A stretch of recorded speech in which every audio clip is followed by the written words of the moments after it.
302 days away from the highly anticipated midterm elections, so never too early to dive into these realms here on the Emerson College Polling Weekly podcast.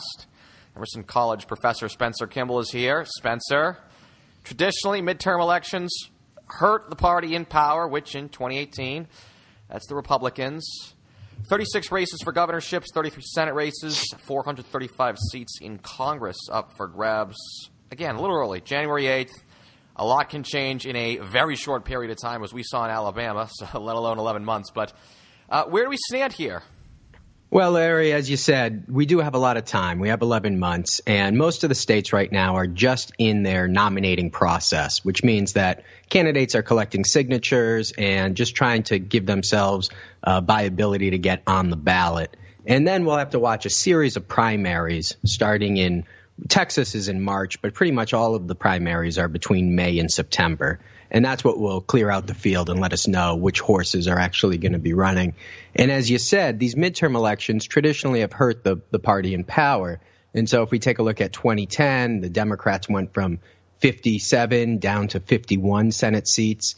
In 2006, the GOP went from 55 down to 49.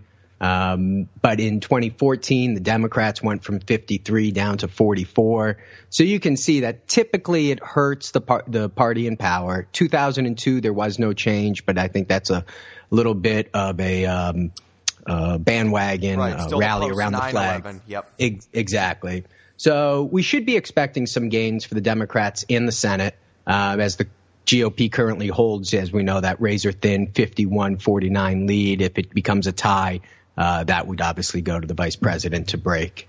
Yeah, 1986, 1994, 06, 2010, very nominal years in being, just a complete reverse almost in party power, at least on the legislative level. Anyways, what about, let's go to the executive level, the governor races. What about them? Well, those are going to be very interesting. There's 36 races up this year, or 34 races up this year, I think. New Hampshire and Vermont, they do it every 2 years. They're constantly campaigning. But anyways, the reason why these are very important is because redistricting comes along in 2020. And out of the 36 races, 27 of those states have governor power or veto power over redistricting maps. So let's say you have a Democratic state house, and they create maps that a Republican governor is not going to like. For instance, in Pennsylvania, they can veto those maps and send it back for them to redraw.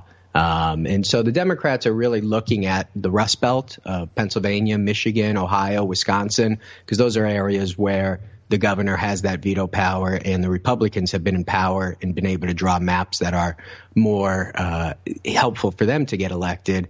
And then there's Florida and Virginia as well. I think Virginia is still up in the air on their maps. But Florida is going to be a great, obviously, it's an open governor's race, as Scott is now running for the Senate seat against Nelson. So we'll be looking at those races as well.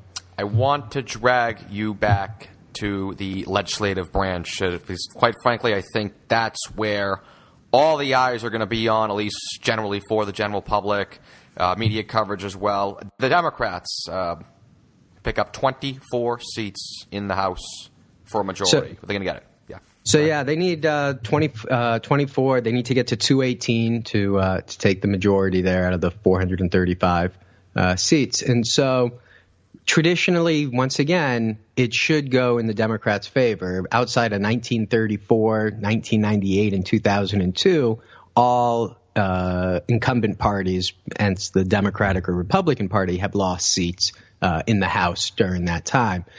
But what will be interesting this year is just how much they connect Donald Trump to the Republican Party. And if we see the same type of blowback, Trump is more of a anti-establishment type of candidate, and many folks may not consider him to actually be a Republican.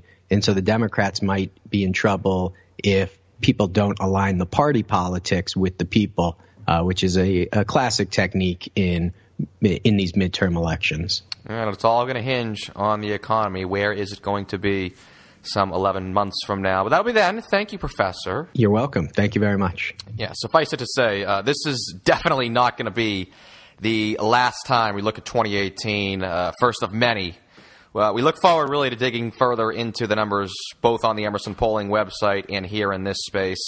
Next week for MLK Day, survey on race relations. Sure, many will be interested in those results. Also, how different ethnic groups and races view the world. So, to gain immediate access to the latest release, subscribe to Emerson College Polling Weekly on iTunes, Stitcher, and the CLNS Media Network mobile app.